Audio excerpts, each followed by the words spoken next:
que ce qui tu sais que dans l'état qui 32 ans pour na comme président de la République à commater entre yo motolité 32 ans au comité na Joseph Kabila avant comme na bambula 32 ans a commencé au coma na l'équipe Maël par rapport à cette course. Donc ceux qui sous-estiment Kabila ont tort. Parce que si Kabila n'était pas plus intelligent que nous, il ne pouvait pas être notre chef de l'État pendant 16 ans. Et que Mouikassa et Penge va prendre, toi tu vas conclure. Allez-y. Merci pour la réponse. Je demande encore une fois, excusez, pardon à Bato Badala qui est inquiété. Nandekonanga Mouza, après pause tout ça, n'abisso bien. De y aura un message, mon gars, outini peine, tout va na kimia. Ngana vandi kimia, peu comment on a les sous-souteurs au bon kimabe. Très bien. Moi, en tant que pasteur, ceux qui n'ont pas pardon, c'est un pardon sincère. Amen. Voilà, nous avons Penge, tu vas pasteur et Penge. Ah, il y a dit que nous avons ça ensemble. Penge connaît, mais il sait. Mais ma parole dans son église. Ndeko Mouza ndena kubengi c'est une église. Pas moi il va que dans la pasteur. Très bien. Alors, problème ezali question ezali malamu. Na lingi na loba, makamonyo so ba na droit wa na loba ka te que na za prétention de mieux savoir parce que même na faculté na ngai na option na ngai na ebinyo sauter. So lingo e ba ka ebinyo sauter que kana bibliothèque, au moins nombre ya mikande loba mi na faculté na yo, o tangi na otangité. J'ai pas la prétention ni de beaucoup savoir, ni de mieux savoir, ni de tout savoir. Mais na loba kamakamba droit parce que j'ai des conseils juridiques. Mais na kubo ya recadrement na ba juriste était na lingi na kota pourquoi batangi batu mais bayete. Non, la question est très simple. Na ministère public, les magistrats na zoakaye ba juriste batali ba compléter juge instruit toujours à charge et à décharge. Et puis, tu as droit, les dossiers étaient classés sans suite. Je crois que nous sommes à la cas, malgré la déclaration de lobby, impliquant, inculpant, tout ça, je ne sais pas moi, les mots, mais lui-même, l'auteur, le maître de l'action publique, a tali que entendez que nous avons dans les camboyos parce que le magistrat de la tête a déclaré, a confronté, la question pour payer babengi sangai na makambo zoloba avant même à la contradictoire à cause de classer allégation na yo avant même à mon l'autre cas que vous accusez. Donc juge à la rateka kande yo lobby ne ya yoki parce que juge c'est un expert en droit, magistrat généralement c'est un expert en droit, science na ya droit et qu'on peut permettre ya ça la yo ba question pas comprendre que makambo lobby et dans la fondamenté à goloba non et penge batangi na netcholenga koy pour peu que na vanda nae olenga koy aller prendre les armes pour tuer les Congolais. Donc n'ébiter à mutu na ebi nyo sauter juge pas cause na place nanga lokola ngai analyser ba fait à toute administration de preuve à monique dans na tinate akoki kotika. Voilà na répondre pourquoi Lubaya, Olenga et les autres qui ont été cités même Kabila n'ont pas pu être appelés. Maman likambo ezali oya l'équipe biso na renseignement oya l'équipe biso na information oya l'équipe biso na moyen d'accès à l'information à lobby Kabila na kosola na ndenge nini d'ailleurs AFC c'est lui na kanisi ke ponanga maman likambo ezande wana mais même ndenge na lobby na yo na d'accord na yo ke même batanga ki bato wana soki penza tolingi to pesa justice na biso limemia. C'est qu'on ne réquise pas un juge de sa maison quand même de tout le monde matata à réquiser un juge dans le téléphone. Est-ce que juge Thomas magistrat va réquiser rien dans? Je crois que la séance tenante nous lobby tenant compte de ça je vois que vous avez un intérêt particulier. Il faut qu'il y ait des éléments. Il faut qu'il y ait des éléments. Et ça matata va dans réquiser un juge. Il fallait batouana ba comme sur place ba yo kabango pour d'autant plus s'agissait d'un dossier de haute sécurité de l'État. Pourquoi Bajij va apprécier? Là, je rejoins votre raisonnement. Il faut qu'il y ait Penga koko finga mutu. À cause même na problème, na pèse exemple de Penga kosilikate. Mais pour autant qu'un homme politique va poursuivre un homme politique et na kakope contre na pesanteur politique sur terrain. Dans le monde entier. Je vais vous donner un exemple. Nicolas Sarkozy a été condamné en France. Je crois des affaires. Il n'a jamais fait la prison. Je me pose la question pour expliquer qu'il est déjà condamné, mais Alain n'a pas le côté. Mais nous avons un service dans le solo la base, Moko français, non, monsieur Fumuto. Tokoki jamais condiment pour des bavires, Oyo Sarkozy, à Sali, dans un pays du tiers-monde, na Libye, il est à côté na Bolok. Pour Nanini, nous risquons de mettre le pouvoir français. S'il aurait fait ça contre les citoyens français, on peut comprendre. Mais c'est le privilège du pouvoir français qui lui a donné les capacités de détruire la Libye. Et à cause d'un pays étranger, côté à celui qui a représenté l'esprit de la France en prison, moi je crois que les Français ne le feront pas. Parce que chaque pays a un conseil de sécurité. Dans le conseil constitutionnel, je crois. Dans le conseil, et dans la France, il y a un moko. Comme en Grande-Bretagne, la Chambre de l'Ordre. Au moins, c'est là que existait pas, et c'est là que l'Assemblée nationale. Par contre, le Sénat et la Grande-Bretagne est à la cas, les valeurs, l'élite, les victoires et la conservation de la sûreté anglaise. C'est-à-dire que le Sénat ne fait pas le même travail que l'Assemblée nationale. En ce moment-là, si Mokonzi Ambok juge, nalingi ko contredire de Kepenge, n'osons atteindre un débat autour de l'Ekanaki. Mais n'ako contredire na likambo la séparation de pouvoir. Yo oza politologue, okoki kolobaloko la juriste était. C'est vrai qu'on peut parler de plusieurs pouvoirs publics, d'autant plus que justice, pour les cours de tribunaux, constitue un pouvoir, le pouvoir législatif un autre. Et puis, mais si vous lisez avec moi tout à l'heure, dans la Constitution, on a téléphone, aux article 68 de la Constitution, paragraphe 1er, si je ne m'abuse pas, et l'obi boyé, de la séparation du pouvoir. Donc, pardon, de l'exercice et de l'organisation du pouvoir. Il n'y a qu'un seul pouvoir public qui est éclaté en pouvoir législatif, pouvoir exécutif et pouvoir judiciaire. Au commun, on a éclaté. Donc, nous et c'est la démocratie et c'est le parlement, la présidence, le gouvernement. Non. Il y a d'abord la chaîne avant la séparation de pouvoir. Et dans la chaîne de pouvoir, c'est qu'il n'y a qu'un seul pouvoir qui collabore. Maintenant, cours et tribunaux et dans la politique, même en France. Ça, j'assume ce que je dis. Parce que c'est toujours la vision d'État qui implique comment la justice doit fonctionner. Alors, il y a des questions politiques aussi qui va gérer en go. Politique, il y a des cas pour Bissa. On peut voir que dans les conditions actuelles, pour suivre Kabila, le faire arrêter, tel équilibre est Koko Kwea.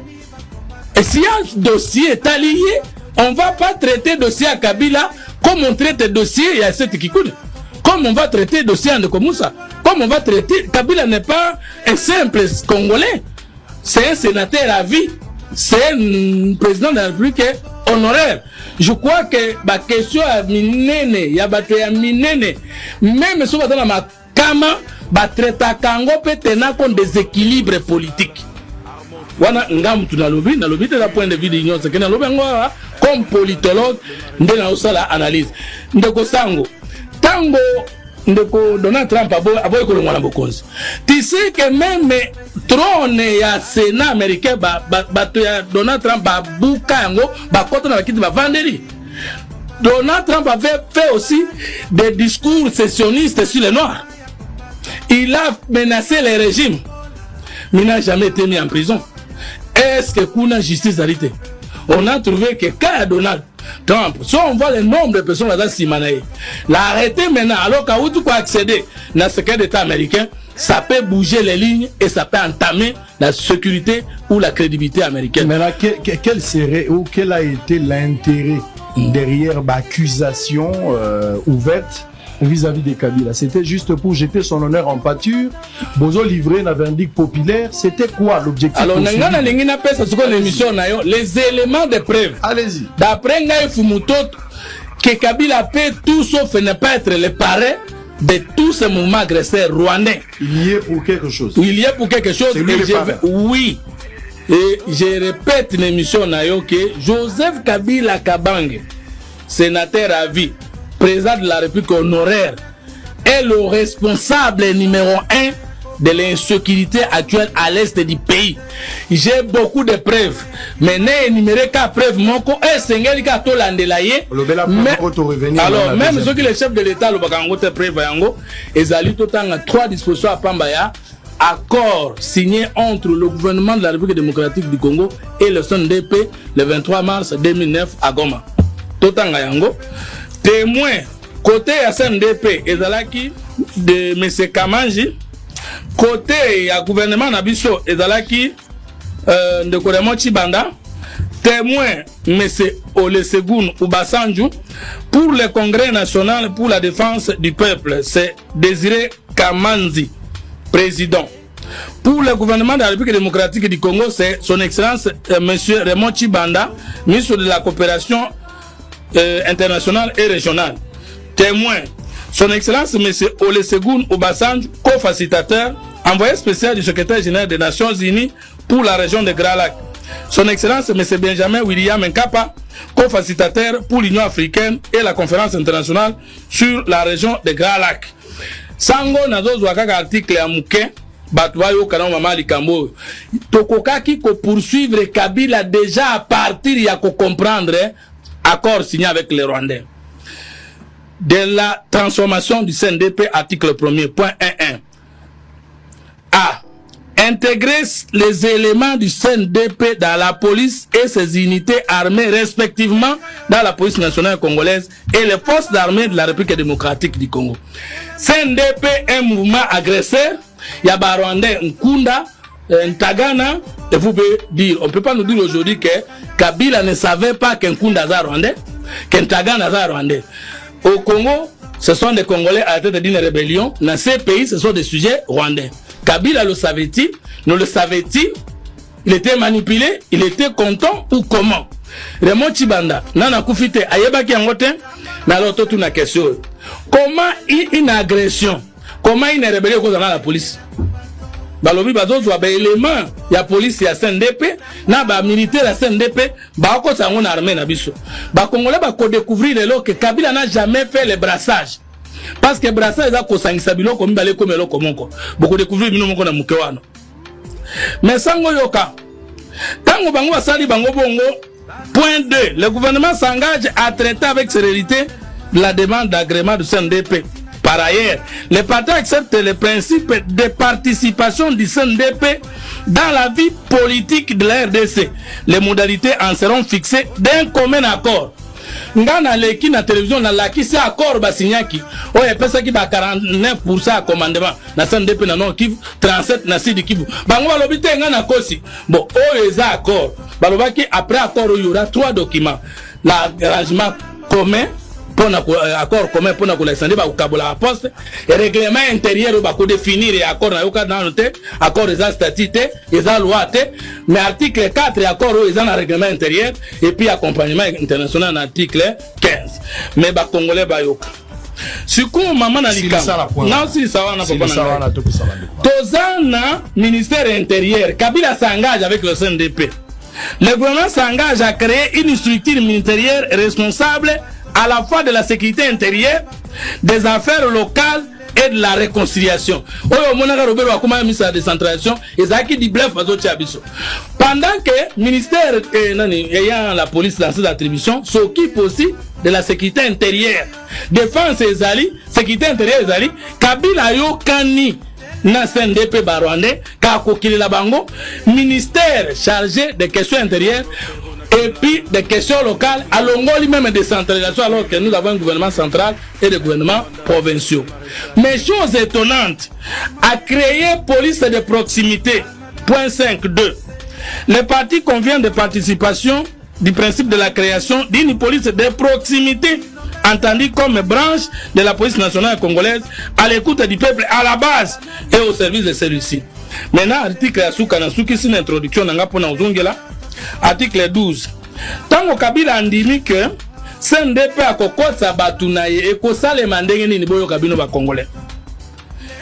Article 12 et accord en point 8. Les partis conviennent de la reconnaissance formelle des grades des ex-éléments CNDP aussi bien dans la police nationale congolaise que dans les FARDC. C'est-à-dire CNDP à Rwandais, Yankunda, Yakagame, bango bako dresser liste tozana 10 000 policiers ba grade topesi bango yango bazana 10 000 soda bagrade topesi bango bango Kabila en acceptant les Rwandais avec les grades policiers, les grades militaires. Oh baouti nango na Kagame, Kabila n'a-t-il pas tué le Congo pour toujours? Est-ce que Tshisekedi sera en mesure de racheter le Congo que Kabila a vendu? Ça c'est la question. Enfin. Ça c'est la question. Oui, allez. Merci. Moi, question et précision, moqué. Il faut peut-être peut-il nous rappeler à quoi à SNDP na résolution oyo yake monguna ya liboso ya mboka oyo Joseph Kabila akoki lisusu kosangaje na manda ya misato te. Amen. Ekomama likambo ya mibale constitution na biso oyo ekomama na article 220 que mandat présidentiel les abo mibale. Soko sali ya liboso peuple alingio apeso ya mibale abuo ya okoki kosala lisusu mandat ya misato te. Constitution na ekoki ko changer te. Yango tokomaki esale donc tokomaki